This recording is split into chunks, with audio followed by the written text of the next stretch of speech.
चार दोस्त रोहन, अर्जुन, प्रिया और निशा एक शाम को अपने कॉलेज के बाद किसी कैफे जाने के लिए निकले थे।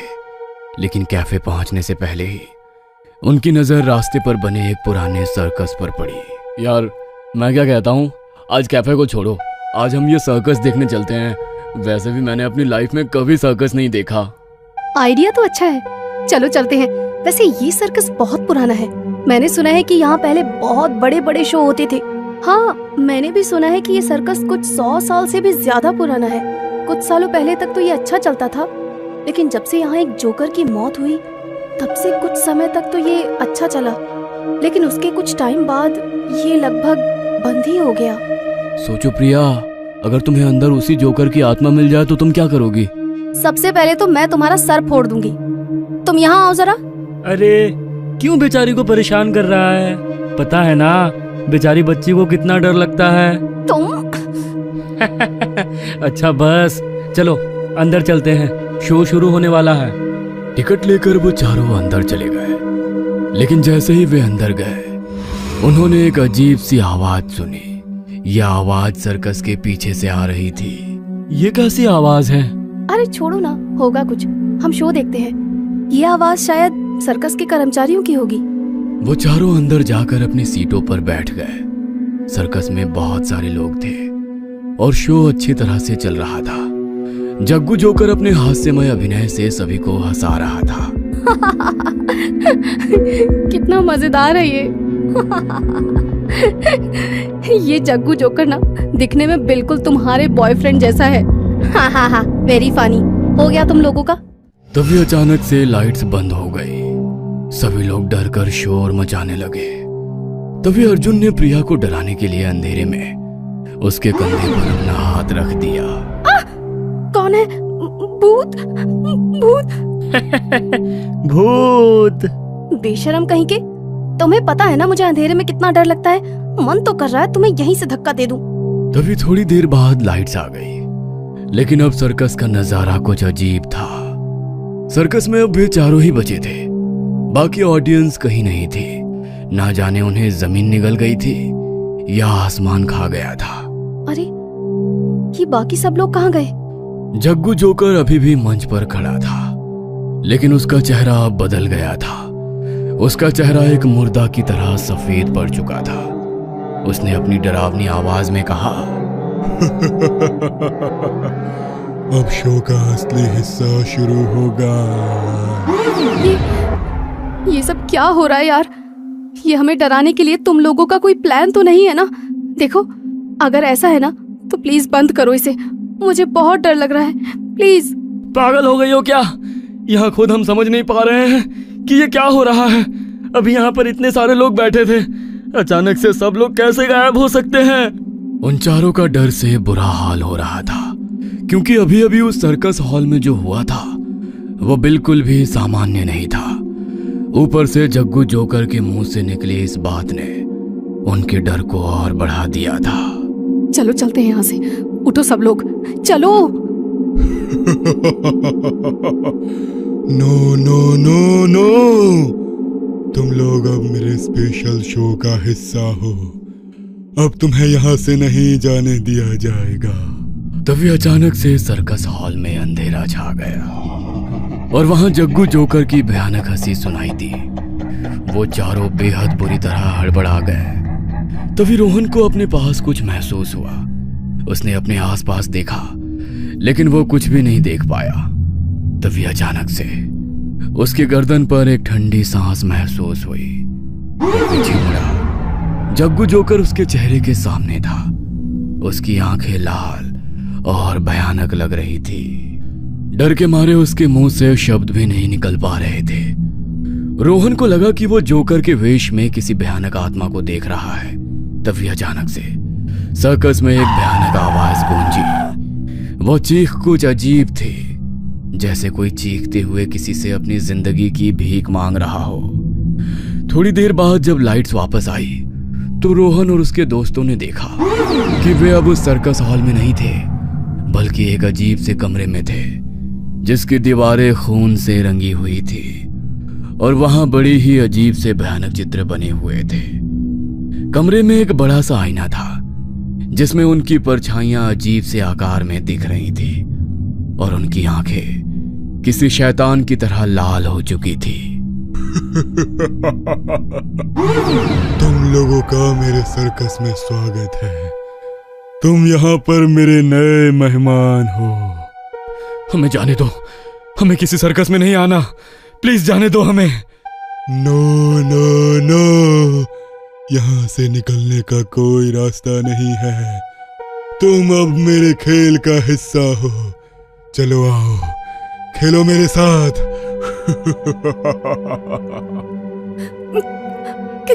कैसा खेल? देखो, हमें तुम्हारे साथ कोई खेल नहीं खेलना। प्लीज प्लीज हमें जाने दो, प्लीज। खेल तो तुम्हें मेरे साथ खेलना ही पड़ेगा। यहाँ से बाहर निकलना है तो मेरी बात तो माननी पड़ेगी। देखो, हम तुम्हारे साथ कोई खेल नहीं खेलना चाहते। एक तो पता नहीं हमारे साथ क्या हो रहा है। हमें जाने दो प्लीज। आखिर हमने तुम्हारा क्या बिगाड़ा है? आवाज नहीं, मुझे शोर बिल्कुल नहीं पसंद। अपनी जान बचानी है ना तुम्हें? बोलो, बोल क्यों नहीं रहे? लगता है तुम हमेशा के लिए मेरे साथ यहीं रहना चाहते हो। तुम बहुत सुंदर हो। क्या नाम है तुम्हारा? प्रिया। मैं तुमसे शादी कर लूंगा, फिर तुम मेरे सर्कस की रानी बन जाओगी। नहीं नहीं नहीं, प्लीज जाने दो हमें यहाँ से। तुम जो बोलोगे हम करेंगे, लेकिन प्लीज प्लीज बाहर निकालो हमें यहाँ से। अगर तुम कहती हो तो मान लेता हूँ। एक खेल खेलो। यहाँ से बाहर निकलना है तो तुम्हें उस दरवाजे से गुजरना होगा, और अगर तुम उस दरवाजे से जिंदा निकले तो अपनी दुनिया में पहुंच जाओगे। लेकिन अगर तुम मर गए तो तुम मेरे सर्कस का हिस्सा बन जाओगे, और मैं तुम्हें मेरी तरह जोकर बना दूंगा।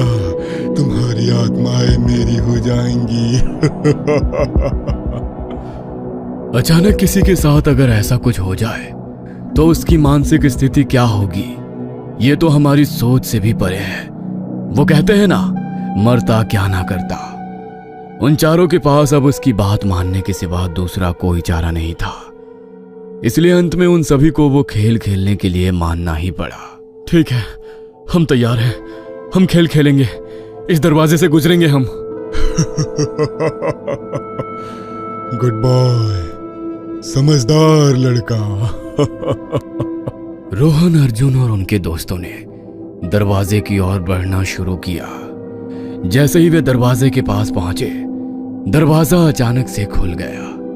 तभी एक बहुत तेज रोशनी उन पर पड़ी। उनकी आंखों के आगे अंधेरा छा गया और वो रोशनी उन्हें खींचती हुई अंदर की ओर ले गई। उन चारों ने दरवाजा पार तो कर लिया, लेकिन उस दरवाजे से बाहर निकलकर वो अपनी दुनिया में पहुंचने की बजाय एक अजीब सी जगह में पहुंच गए। ऐसा लग रहा था मानो वो कोई कब्रिस्तान हो। लेकिन हैरत की बात तो ये थी कि वहां पर किसी की कब्रें नहीं थी, बल्कि फर्श पर मृत लोगों की लाशें पड़ी हुई थी जो अभी भी तड़प रही थी। ये क्या है? ये सब क्या हो रहा है? ये कहाँ आ गए हम? मेरा सर्कस है जहां तुम लोग भी इन सब की तरह अब अपनी जान गवाओगे। तभी एक भयानक आवाज आई और वहां पर एक बड़ा सा हॉल खुल गया। उनके चारों तरफ बहुत तेज रोशनी थी, जैसे एक दुनिया से दूसरी दुनिया में जाने के लिए किसी ने वहां कोई पोर्टल बनाया हो। उस हॉल में से एक लंबा हाथ निकला और उसने रोहन को पकड़ लिया। अर्जुन, बचाओ मुझे! रोहन! वह हाथ रोहन को अपनी ओर खींच रहा था। उसके दोस्त उसे बचाने के लिए अपनी तरफ खींचने लगे। तभी प्रिया को अपने दाहिने पैर में असहनीय दर्द महसूस हुआ, जैसे हजारों बिच्छुओं ने उसके पैर पर डंक मार दिया हो। दर्द के मारे वो चीखती हुई नीचे गिर गई। तभी वहां पर तड़पती हुई अधमरी लाश ने उसे जकड़ लिया और उसकी ओर बढ़ने लगी। वह दृश्य बेहद खौफनाक था। डर के मारे प्रिया जोर जोर से चिल्लाने लगी। बचाओ! अर्जुन, निशा, प्लीज प्लीज हेल्प मी। प्रिया की चीख भरी आवाज सुनकर जैसे ही उन दोनों का ध्यान प्रिया की तरफ गया, वैसे ही वो हाथ रोहन को खींचता हुआ अपने साथ लेकर उस हॉल से कहीं गायब हो गया और वो हॉल भी वहां से उसी समय अदृश्य हो गया। रोहन! वो अधमरी लाश धीरे धीरे प्रिया से लिपटती जा रही थी। प्रिया खुद को उससे छुड़ाने की लाख कोशिश कर रही थी, लेकिन उसका कोई फायदा नहीं था, क्योंकि वो अधमरी तड़पती हुई लाश भी उससे बहुत शक्तिशाली थी। Help me. प्रिया की चीख जब उन दोनों के कानों में पड़ी तो फिर से उनका ध्यान प्रिया की तरफ पड़ा। रोहन तो अब वहां से जा चुका था, इसलिए प्रिया को बचाने वो दोनों उसकी तरफ दौड़े। अर्जुन, निशा, प्लीज मुझे बचाओ, प्लीज। कहाँ हो तुम लोग? अर्जुन और निशा दोनों अपनी पूरी ताकत से उस अधमरी लाश को प्रिया से दूर करने की पूरी कोशिश कर रहे थे, लेकिन लाश ने प्रिया को नहीं छोड़ा। तभी निशा के पैर को भी वहां पर पड़ी एक लाश ने जकड़ लिया। निशा को भी अपने पैर में वैसा ही दर्द महसूस होने लगा और वो भी दर्द के मारे जोर जोर से चिल्लाने लगी। उसने नीचे की तरफ देखा तो उसके होश उड़ गए। वहां पड़ी एक और लाश उसके पैर को जकड़ती हुई ऊपर की तरफ आ रही थी। अर्जुन, अर्जुन बचाओ मुझे, ये मार डालेगा मुझे। अर्जुन! ये सब क्या हो रहा है? ये कहाँ फंस गए हम? अर्जुन को कुछ भी समझ में नहीं आ रहा था कि आखिर वो कैसे उन दोनों की मदद करे। उसे अब लग रहा था कि कुछ देर बाद उसे भी वहां पड़ी वो अधमरी लाशें अपने चंगुल में ले लेगी। तभी अर्जुन की नजर वहां पड़े एक लोहे के डंडे पर पड़ी। उसने वहां पड़ा वो लोहे का डंडा उठाया और उन लाशों पर वार करना शुरू किया। तभी डंडे का वार पड़ते ही उनके सर से खून का फवारा फूट पड़ा और वो अधमरी लाशें बेहद भयानक आवाज में दर्द से चिल्लाने लगी। मैं तुम्हें नहीं छोड़ूंगा, मैं तुम्हें मार दूंगा। बहुत मुश्किल से अर्जुन ने लाशों को प्रिया और निशा से दूर किया। तीनों ने एक दूसरे का हाथ पकड़ा और वहां से भागने लगे, लेकिन जग्गू जोकर की हंसी अभी भी उसका पीछा कर रही थी। ये तो बस एक पड़ाव था, तुम कुछ भी कर लो, अब यहां से कभी नहीं निकल पाओगे। मेरा ये सर्कस अब तुम्हारी कब्र होगा। तीनों दोस्त भागते रहे, लेकिन उन्हें नहीं पता था कि अब आगे क्या खतरा उनका इंतजार कर रहा है। आगे भागते भागते वो एक खंडहर में पहुंच गए, जहां सूखे पेड़ और झाड़ियों के अलावा कुछ भी नहीं था। हर तरफ बस अंधेरा था, जो उनके डर को और बढ़ा रहा था। वो वहां से निकलने का रास्ता ढूंढ रहे थे, लेकिन हर रास्ता उन्हें और अधिक भयानक जगहों पर ले जा रहा था। तभी चलते चलते निशा का पैर पेड़ की एक झाड़ी में फंस गया। निशा झाड़ी से अपना पैर निकालने की कोशिश कर रही थी। तभी वो झाड़ी निशा को खींचती हुई ले जाने लगी। अर्जुन, प्रिया, मुझे बचाओ, ये मुझे ले जाएगी। अर्जुन और प्रिया उसके चीखने की आवाज सुनकर उसकी ओर मुड़े और उसे बचाने के लिए उसकी तरफ दौड़े और उस झाड़ी को पकड़ने की कोशिश करने लगे, लेकिन उस झाड़ी ने बहुत तेजी से निशा को घसीटते हुए वहां से ले जाकर पेड़ पर लटका दिया। निशा, निशा तुम बिल्कुल भी डरना मत, हम तुम्हें बचा लेंगे। प्लीज कुछ करो अर्जुन। रोहन को तो हम पहले ही खो चुके हैं, लेकिन अब निशा नहीं। प्लीज। तुम चिंता मत करो प्रिया, कुछ नहीं होने दूंगा मैं निशा को। अर्जुन ने एक पत्थर उठाया और उस झाड़ी पर वार करना शुरू किया, लेकिन तभी उस झाड़ी ने निशा के शरीर पर अपनी पकड़ को और भी मजबूत कर लिया और पेड़ की सभी झाड़ियां निशा के शरीर पर लिपटने लगी और एक झाड़ी ने उसके गले को कसकर जकड़ लिया। निशा का शरीर झाड़ियों में लिपटा हुआ तड़प रहा था। कुछ ही देर में उसके शरीर में हो रही वो थोड़ी सी हलचल भी एकदम शांत हो गई। तभी उनके कानों में वो भयानक आवाज पड़ी। क्या हुआ? नहीं बचा पाए अपनी प्यारी दोस्त को? बहुत याद आ रही है ना उसकी? कोई बात नहीं, थोड़ी देर बाद मैं तुम्हें भी उसी के पास भेज दूंगा। तुम्हें छोड़ूंगा नहीं मैं, तुम्हारी वजह से हमारे 2 दोस्त मारे गए। मैं तो डर गया, अगर तुमने मुझे मार दिया तो मेरा क्या होगा? उठो अर्जुन, हमें यहाँ से निकलने का रास्ता ढूंढना होगा। प्लीज उठो प्लीज, हम इस तरह हिम्मत नहीं हार सकते, प्लीज। तुम लोग मुझे बहुत मजा दे रहे हो। तुम्हारी मौत मेरे लिए एक अच्छा शो होगा। अब उन दोनों को तो मैंने मार डाला, अब एक एक करके तुम दोनों की बारी है। तुम बताओ, मैं तुम्हें अलग अलग मारूं या एक साथ ही मार देता हूँ? इसकी बातें मत सुनो अर्जुन और भागो यहाँ से। अर्जुन और प्रिया ने निशा की लाश को छोड़कर वहां से भागने का फैसला किया। वे जानते थे कि अगर वे वहां रुके तो वे भी निशा और रोहन की तरह मारे जाएंगे। अरे अरे अरे, तुम लोग फिर से भागने की कोशिश कर रहे हो?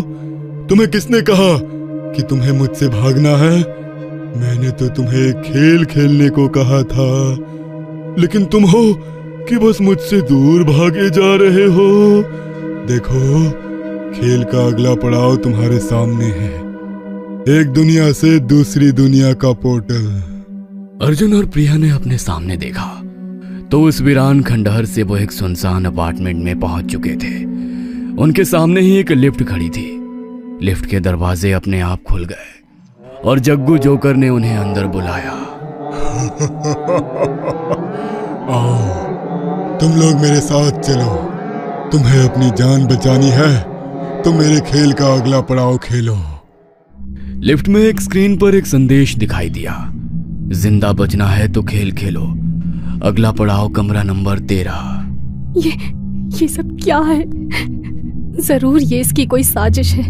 ये हमें भी नहीं छोड़ेगा, मार डालेगा ये हमें। हमारे पास कोई और चारा नहीं है, हमें इस खेल का अगला पड़ाव खेलना ही होगा। कुछ देर बाद लिफ्ट रुक गई और दरवाजे खुल गए। अर्जुन और प्रिया कमरा नंबर 13 में पहुंच चुके थे। कमरा नंबर 13 में पहुंचने के बाद अर्जुन और प्रिया ने देखा कि कमरे का दरवाजा अपने आप बंद हो गया। वो अब वहां फंस चुके थे। कमरा बहुत पुराना और धूल भरा था, जिसमें कई पुराने सामान पड़े हुए थे। यहाँ क्या हो रहा है? कुछ भी समझ में नहीं आ रहा। एक सर्कस देखने आए थे हम तो, और ये सब क्या हो गया? लेकिन एक बात तो है, वो हमें इस कमरे में लाया है, इसके पीछे कुछ ना कुछ राज तो जरूर है। मुझे नहीं पता क्या राज और कौन सा राज, मुझे बस अपने घर जाना है। तभी प्रिया की नजर टेबल पर रखी एक नोटबुक पर पड़ी। उसने उसे उठाया और उसके पेज पलटने लगी।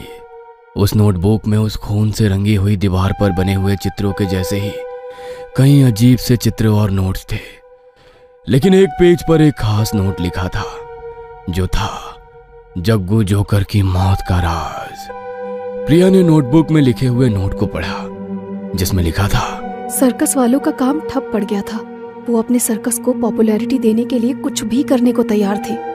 जग्गू जोकर आम लोगों में बहुत मशहूर था, लेकिन शहर में बाकी सर्कस खुलने के कारण जब उनका काम ठप पड़ गया तो उन्होंने पब्लिसिटी के लिए जग्गू जोकर को मरवा दिया। लेकिन उन्हें डर था कि अगर जग्गू जोकर की मौत का राज खुल गया तो उनका सर्कस पूरी तरह से बर्बाद हो जाएगा। इसीलिए उन्होंने जग्गू जोकर की मौत को एक रूप देने का फैसला किया। उन्होंने सर्वेंट अपार्टमेंट के रूम नंबर 13 में जग्गू जोकर को फांस दिया, जो जग्गू जोकर का कमरा था। उन्होंने ये सुनिश्चित किया कि सबको लगे कि जग्गू जोकर ने सुसाइड किया है। जब लोगों को इस बारे में पता चला तो जग्गू जोकर के लिए सिंपैथी दिखाने लोग उसकी याद में उस सर्कस को देखने जाने लगे, जहां बाकी के जोकर जग्गू जोकर बनकर सर्कस करने लगे थे। प्रिया ने नोट को पढ़कर अर्जुन को दिखाया और कहा, अर्जुन, ये तो बहुत भयानक है। जग्गू जोकर की मौत का राज ये था, वो वास्तव में मरा नहीं था बल्कि उसे मरवा दिया गया था। तभी जग्गू जोकर की आवाज ने उन्हें कहा, तुम लोग मेरी कहानी जान गए, लेकिन ये तो बस शुरुआत है। मेरा खेल अभी भी जारी है। तुम्हें मेरे साथ खेलना होगा। तुम दोनों मेरी मौत का राज तो जान गए, लेकिन अगर तुम जैसे लोग मेरे जीते जी मेरा सर्कस देखने आते तो मुझे मरना नहीं पड़ता। ये सब तुम जैसे हम लोगों की वजह से हुआ है। अर्जुन और प्रिया ने देखा कि जग्गू जोकर की आंखें अब पूरी तरह गुस्से से लाल हो गई थी। मेरा सर्कस जिसे भी नजर आता है वो उसे देखने के लिए मेरे सर्कस के अंदर आता है, तो फिर कभी वहां से बाहर नहीं निकलता। तुम जैसे लोगों की वजह से मुझे मारा गया, अब तुम भी मारे जाओगे। जग्गू जोकर के हाथ में एक बड़ा चाकू था। वो चाकू लेकर उन दोनों की ओर बढ़ रहा था। प्रिया, हमें यहाँ से निकलना होगा, भागो यहाँ से। अर्जुन ने प्रिया का हाथ पकड़ा और अपनी जान बचाने के लिए वो वहां से भागने लगे, लेकिन कमरे का वो दरवाजा नहीं खुला। जग्गू जोकर ने अर्जुन और प्रिया पर हमला कर दिया और उन दोनों को हमेशा के लिए मौत की गहरी नींद में सुला दिया। तुम दोनों भी अब मेरे सर्कस का हिस्सा बन गए हो। तुम्हारी आत्मा अब मेरी हो गई। सर्कस के अंधेरे में अर्जुन और प्रिया की चीखें गुम हो गई। जग्गू जोकर का सर्कस फिर से खाली हो गया, लेकिन उसकी आत्मा अभी भी वहां रहती है और वो अभी भी अपने नए शिकार की तलाश में है। चलो ना यार, मैंने कभी कोई सर्कस नहीं देखा, आज देखते हैं।